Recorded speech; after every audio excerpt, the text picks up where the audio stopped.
So there's Lisa, and there's the drone going round points of interest, going round in circles. So there's Lisa. She's just about in the centre of the frame at 90 degrees.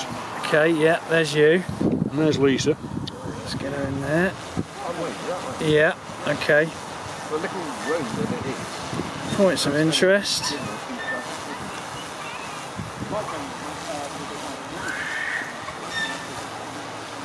You got to move out now. You got to choose your spot, haven't you? Which you're doing now.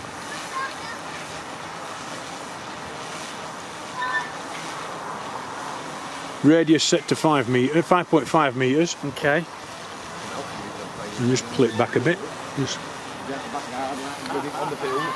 get back to where I want to be. So we've got Lisa in the frame.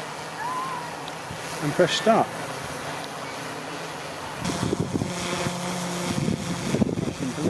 It's in blue now. Hey, That's it. yeah. Had to pull it. Because that was in red. Yeah, yeah, Did you set it at 5? yeah. Oh, that's feet, And that's feet. yeah. And now it's doing it. Yeah, because it was 2.2 miles per hour was the maximum, wasn't it? Whereas now I can change it.